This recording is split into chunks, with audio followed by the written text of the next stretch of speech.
I am now. Okay, great. No problem. That's a good question. Transitioning from cane pruning is traditionally done in Burgundy. All the greatest vineyards of the Côte Nui are cane pruned. There is anecdotal evidence and the belief after dozens of generations of wine growing in Burgundy that cane pruning produces superior fruit in Burgundy. There's a great indication that California wine growers love to take their cues from Burgundy because somehow we're going to make wines just like Burgundy. Remember that I always like to say leave Burgundy in Burgundy because there's nothing Burgundy can teach us about quality production of Pinot Noir in California except vine balance. A balanced vine is a balanced vine, but to say that somehow we're going to capture the production methods of Burgundy and make better wine in California is like saying I want to bring a rare sect of Hinduism to Salt Lake City. Just doesn't make sense. You may end up, with a couple of acolytes, but within a few years you're going to be talking to yourself. Because the most important thing about Pinot Noir production is you focus your cultural practices on your specific climate. So what we've found is from our neighbors and from our own experimentation, we get a better balance of leaves per cluster and a better balance of fruit throughout the canopy using a spur prune system. And that was a hard sell. We've been cane pruned for over 10 years. So now we're making the transition. Now this is going to be confusing because I'm going to transition this beautiful cane or spur prune vine back to cane pruning to show you what cane pruning does. And then I'll do one vine very quickly of spur pruning as well.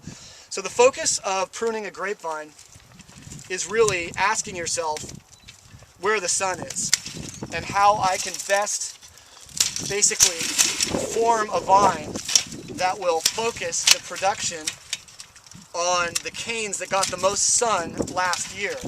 Remember, a vine's job in nature is to climb up a tree, steal that tree's sunlight, and parasitize that sunlight, take that sun, turn it into ripe fruit. That fruit will entice an animal to eat it. Animal goes to a different part of the forest, goes poop. The seed of the vine drops in the poop and starts a new grapevine. That's how grapevines reproduce. So the bird is sort of an unwilling sort of a helper in that process. And so a grapevine's job in nature is to just produce fruit sweet enough to entice a bird to eat it. The bird eats the fruit and spreads the seed. So what I'm doing here is I'm lopping off these carefully positioned heads, and this is good because I use this section of the vineyard to teach people about the differences in pruning techniques. So even though I'm kind of sacrificing this vine and this cordon, I think it's okay. So now what we've got is a head. So now I'm going to ask myself, which of these vines is perfectly suited to produce cane prune fruit next year? So what I'm looking for is internode lengths of 3 to 4 fingers. I'm looking at I want it as thick as a pencil, but not thicker than a Sharpie. Thicker than a Sharpie is called a bull cane, and bull canes, as they grow a little ovular, will actually produce less fruit. I'm kind of liking this right here. So what I'm going to do is I'm going to cut this off. And this is last year's. And notice what I'm going to do also is I'm not going to cut myself off from the potential of, I'm going to leave some emergency canes just in case I break this. So this is the fruiting wire. And so what I'm going to do is take this cane and wrap it as gently as I can. It's actually better to do this on a warm day than a cold day because it's actually a little more pliable. And so now each one of these buds next year is going to come up and produce another shoot like this and drop a couple clusters at about here. So clusters, clusters, clusters, clusters. And so I've got 1, 2, 3, 4, 5, 6, 7, 8, 9, 10, 11, 12 buds, which is pretty good. You know, the question is, why don't I take it all the way out to here? That's just asking too much from that cane.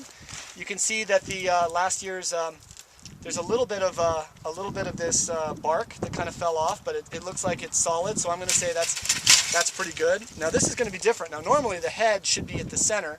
This head's a little bit off. What I want to look for, first of all, I don't want to use this because it came out of a water bud, which probably means that it's not going to be as fruitful. I like these canes. This one's a little bit bull. This one's already pointed that way, which I like.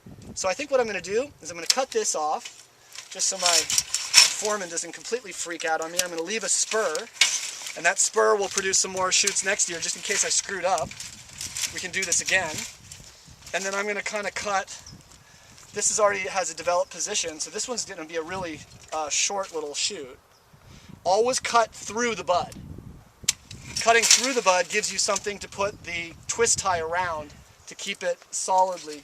So what I should have done, I haven't pruned in a while, cut through that bud. So see how that gives me something that I can tie on and it won't slip off. So obviously cut off last year's little fruit that the birds ate. Now this is asking a lot of this shoot. I can tell it wants to break. And I did a bad thing. I should have left this cane as an emergency. Okay, that's it. That is a spur prune vine. Now you can see that took a lot of choices. Every vine I teach my guys to stop, think, and consider which of these canes got the most sun in the growing season last year, because these buds will not produce fruit unless they were activated by sunlight last spring. Well, why would that be? Because a vine in nature grows around the tree. It's not going to waste its time and energy making fruit when it can't make the fruit ripe enough to entice an animal. So it's going to grow to the very top of the tree, and finally, either if there's enough light coming through the tree or a cane goes into the sunlight activates these buds for next year. So now next year, this becomes thick and woody.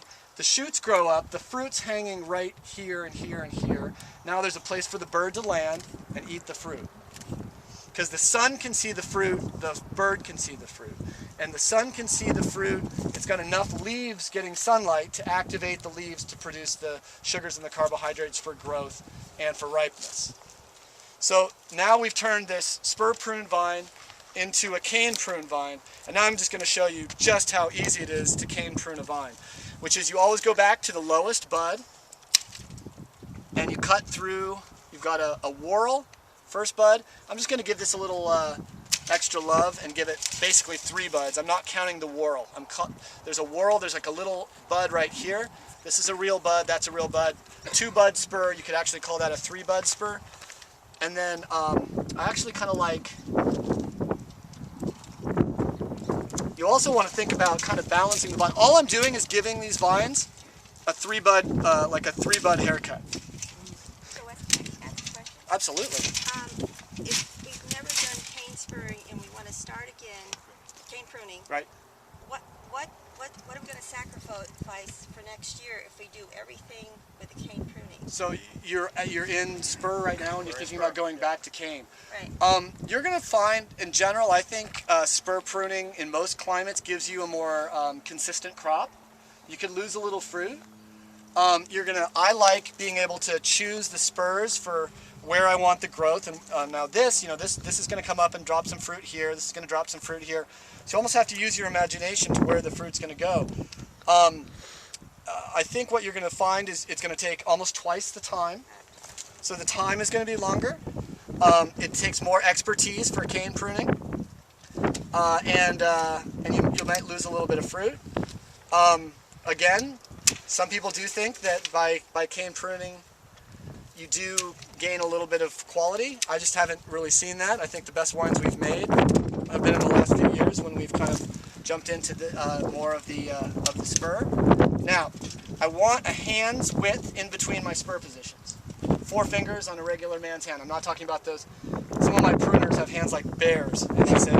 So that's about, I like that because that gives 2 fingers on each side for the fruit to hang and have their own little niche space, because you don't want the clusters all bundled up together, because then you're going to not have proper sun exposure on the clusters.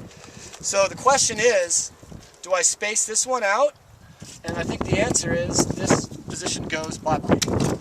And these are the decisions that can be driven by economics, but I like to have my pruners driven by quality. And then we've got this spur position right here, cut through the 3rd. Now some people would cut through this bud, and I'm going to leave this out here just so I can have my kind of master pruner kind of look at this. I've got people here. I'm really good on the concepts of pruning, but I'm not the best pruner on the property. Okay, so now, and if possible, we always want to reduce the size of the spur. We don't want to let the spurs keep getting bigger and bigger until they reach another wire. So there we go. 1, 2, 3, 4, 5, 2, 4, 6, 8, 10, 12. 12 buds, just the same. Same amount of buds, same amount of balance. It's just a different style.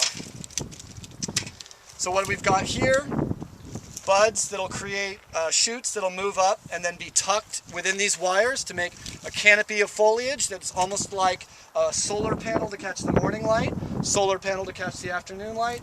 Turn this place into a solar farm for making alcohol. And if that's not what sustainability is all about, then I'm not going to stay in this job. But I love the idea that a properly managed canopy is a solar panel for making alcohol. Well, it makes sugar and then the yeast make the alcohol, but the yeast work for free, which is fortunate for us. So, you know, obviously if this vine's head was more centered and we had an equal amount of space on either side, that may be better. I'll probably have to cut back to here. Now what you can also see is, see how this is green? On the inside, that means it's viable wood. If that was dead and brown, what I'm doing is not going to help much because that vine's not going to wake back up. So what you can see here is the green color is a good indication that that's live wood, and the live wood is actually going to do. And what you can also do is you can notice that like that's dead. You can kind of keep cutting back to see where finally you start seeing some green. Also, these are test cuts. These are the first cuts I've made this year. On our way back out, I'll probably come back and see if these are weeping on a hot day. If they're weeping, I prune this too soon because the vine, as it shuts down, is taking all its leftover nutrients and basically putting them into the trunk and the root system, changing it from nitrate nitrogen to arginine. Arginine will become nitrate nitrogen as the vine wakes back up. This vine needs 150 hours under 45 degrees to basically reset. Without that chilling requirement, the grapevine will not be it won't go fully dormant and it won't produce a good of a crop next year. So it has a chilling requirement. Grapevine really stretches back to sort of the last ice age.